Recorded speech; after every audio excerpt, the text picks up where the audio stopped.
Fourth pillar का जो concept है ना, ये बिल्कुल गलत है।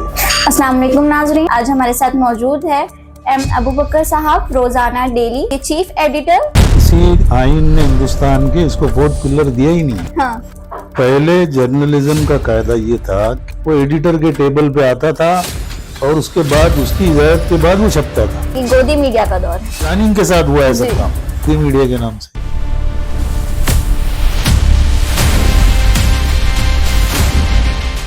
इकोनॉमिकली मैं साउंड हो जाऊंगा, तीसरे एक स्टेटस मिलेगा।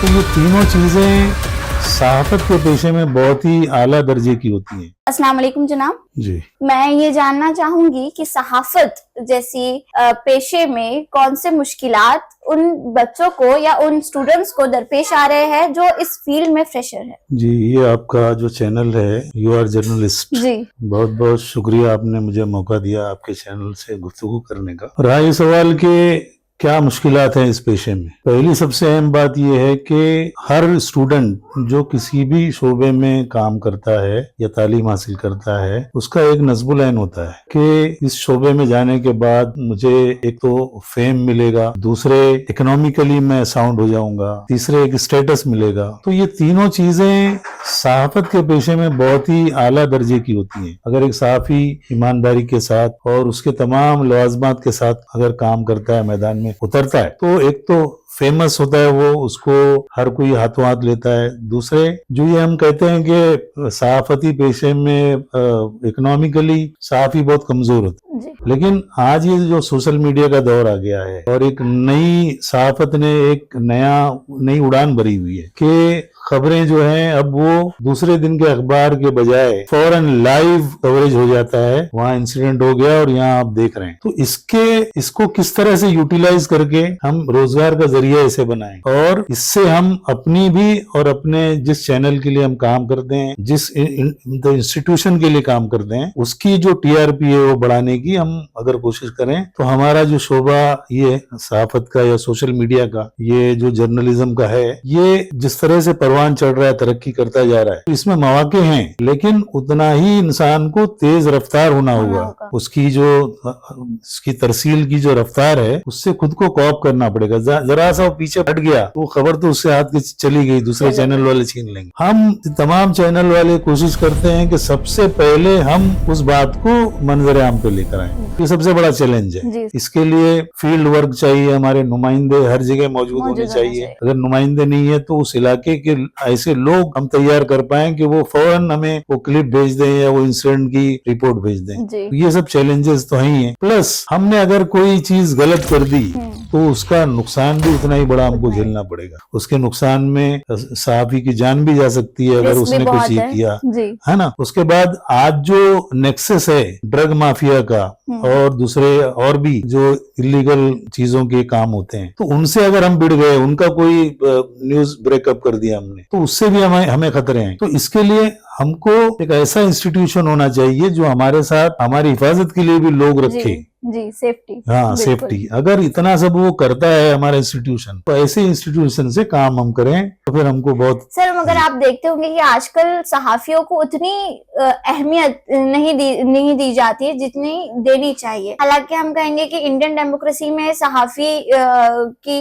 या हम यहाँ कह देंगे फोर्थ पिलर होता है, तो लोग इस चीज को इतनी अहमियत नहीं देते। आप इस चीज की क्या वजूहत देखते? ये जो फोर्थ पिलर का जो कॉन्सेप्ट है ना, ये बिल्कुल गलत है। किसी आइन ने हिंदुस्तान के इसको फोर्थ पिलर दिया ही नहीं है। हाँ, ये तो हम कह रहे हैं कि फोर्थ पिलर है। हाँ, अच्छा, फोर्थ पिलर उस वक्त हो सकता है ये जब वो अपनी तमाम जिम्मेदारियों के साथ काम करे। हाँ, वो एक रिश्वतखोर का फेवर ना करे, वो एक ऐसे पॉलिटिशियन का आलाकार ना बने जो रिश्वत को प्रमोट करता है, जो ड्रग माफियाओं का साथ देता है, जो गुंडों को पालता है। अगर ऐसे पॉलिटिशियन का वो साथ दे रहा है तो उसकी क्या हैसियत रहेगी। आम जो पब्लिक है ना, वो बहुत बड़ी वीडियोग्राफर होती है, बहुत अच्छी, और ऑडियोग्राफर। वो तुम्हारी हर हरकत को देखती रहती है, उसकी वीडियो आंखों में अपने तौर पर बनाती रहती है। लाइव सीसीटीवी कैमरास हमारे साथ। और जब वो मौका आता है कि जी। तुम उसके दरवाजे पर वोट मांगने जब जा रहे हो तो बराबर बोलेगा कि तुमने फला वक्त में ये किया, फला वक्त में ये किया, और ये सारी चीजें। तो हमको अवाम के सामने जवाबदेह होना है, जैसे हमारा ये कि भाई अल्लाह के सामने जवाबदेह होना ही है, बेशक। लेकिन दुनिया में भी हमको देख रहे हैं लोग, हमारे काम किस तरह से हम कर रहे हैं, उसी तरह से हमारा एनालिसिस भी वो कर लेते। तो अगर हम उनके एनालिसिस पे खरे उतरे तो हमारी रेपुटेशन बनती है, नहीं तो नहीं बनती। बिल्कुल सर। सर आप देखते हैं कि आजकल लोग कहते हैं कि हम क्या कहेंगे कि गोदी मीडिया का दौर है। जी जी, डिजिटल मीडिया के बहुत सारे फायदे भी है, नुकसानात भी है, और लोग डिफेम बहुत ज्यादा करते हैं। इसके अलावा फेक न्यूज़ेस होती है, रियल न्यूज़ेस होती है। इसकी पहचान लोग किस तरह, और एआई का जमाना है आजकल, लोग बहुत जल्दी मिसगाइड होते हैं, मिसलीड होते हैं, और यूथ जो है हमारी वो बहुत जल्दी सेकंड्स में जिस तरह न्यूज फैलती है उसी तरह फेक न्यूज़ेस भी फैलती है। इस पे आपकी क्या राय है? देखो, पहले जर्नलिज्म का कायदा ये था कि आपने एक खबर सुनी तो उसका पहले सोर्स मालूम करो, किसने कहा, कब कहा, क्यों कहा। ये सारे सवालात से गुजरकर वो एडिटर के टेबल पे आता था और उसके बाद उसकी इजाजत के बाद वो छपता था। अब क्या हो गया, सोशल मीडिया आ गया है, तो कहीं से किसी ने कोई फेक न्यूज चला दी जी। और वो लोगों के इंटरेस्ट की है। बहुत सारी मिसालें दी जा सकती है, लेकिन अगर वो चल गई तो उसके व्यूअर्स बढ़ गए और वो ये हो जाता है, वायरल हो जाता है। बिल्कुल। तो लोग ये समझते हैं, लोग बाग के यहाँ सचमुच में ये वाकया हो गया है, लेकिन वो वीडियो या वो इंसिडेंट होता है बहुत पुराना।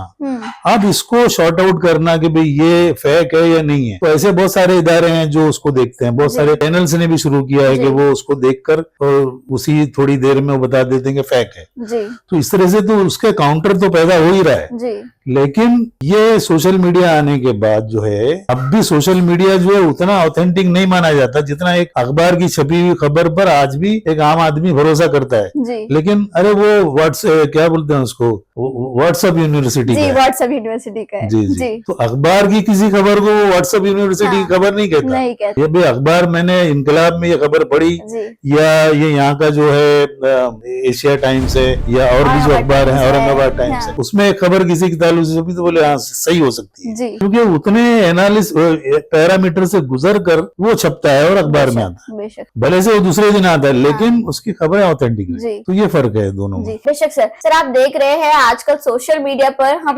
देखेंगे सिर्फ टैरिफ, संसद और मोदी। अच्छा, एक बात और गोदी मीडिया की। गोदी मीडिया की जी। तो ये क्या हुआ कि मोदी साहब आने से पहले न्यूज 18 के नाम से बहुत सारे चैनल्स को खरीद लिया किसी फर्म ने जी। ठीक है, ये पूरी प्लानिंग ऐसी जैसे प्लानिंग के साथ हुआ है सब काम। जब ये इतना सारे चैनल खरीद लिए गए, उसमें उर्दू के भी थे और बहुत सारे, तो अब जो हुकूमत आई उसने क्या किया कि इनसे हाथ मिला लिया। अब जब हुकूमत किसी को रसद प्रोवाइड करती है, वो तमाम लवाजमात प्रोवाइड करती है, तो हुकूमत की गाएगा ना, हमारी थोड़ी गाएगा। तो इस तरह से ये सिलसिला शुरू हुआ और आज वो मशहूर हो गया गोदी मीडिया के नाम से। बेशक सर। आप देख रहे हैं कि रिपोर्टर्स भी जो सवाल करते हैं, हमारे पास बहुत सारे मुद्दे हैं जिन पर बात होनी चाहिए। एजुकेशन को लेकर, सिस्टम को लेकर, आप देख रहे हैं कितने सारे करेंसी को लेकर, डॉलर्स को लेकर, अभी हम देखेंगे डॉलर के ताल्लुक से बात चल रही थी। ये मुद्दों को छोड़कर जो गोदी मीडिया की मैं बात कर रही हूँ वो रिलीजन्स पे लड़ते हैं। जी। इस पे आपकी क्या सोच? देखो, हिंदुस्तान में जब अंग्रेज आए तो 2-4-5 हजार ही आए थे वो लोग जी। और उन्होंने यहाँ के हिंदुस्तान की जो तहजीब है, कल्चर है, इसकी डीप स्टडी की और एक दूसरे को लड़ाया।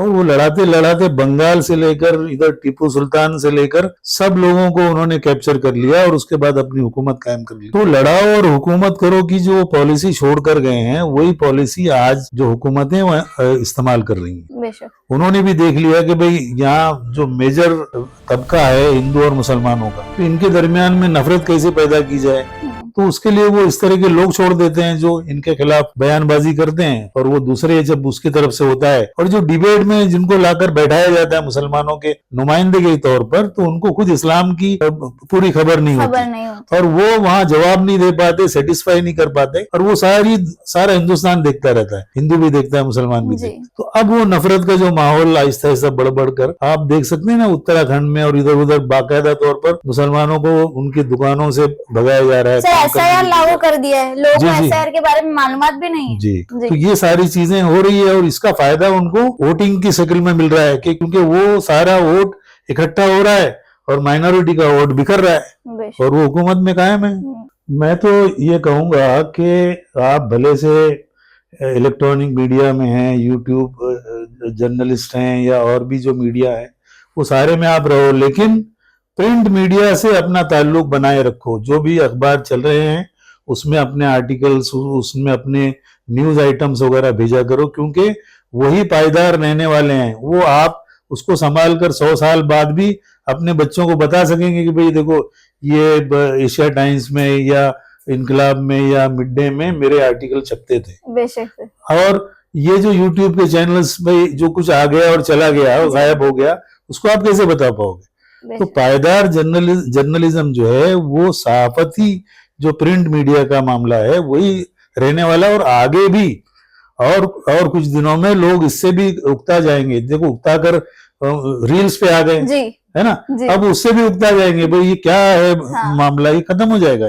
ज्यादा दिन पायदार रहने वाला नहीं। फिर वो एडिशन, प्रिंट एडिशन पर लोग आएंगे, फिर किताबें पढ़ने लगेंगे। बेशक सर, बहुत बहुत शुक्रिया। आज आपसे मुलाकात करके और बातचीत करके हमें बहुत अच्छा लगा। आज हमारी माइक के पीछे की कहानी में मौजूद थे अबू बकर साहब, डेली हालात के चीफ एडिटर भिवंडी। और मैं बहुत बहुत शुक्रिया अदा करूंगी सर आपका कि आपने हमें वक्त दिया। जज़ाकल्लाह सर, बहुत बहुत शुक्रिया। बहुत शुक्रिया आपका भी, आपने मौका दिया मुझे। You are journalist, yes I am journalist. Ji.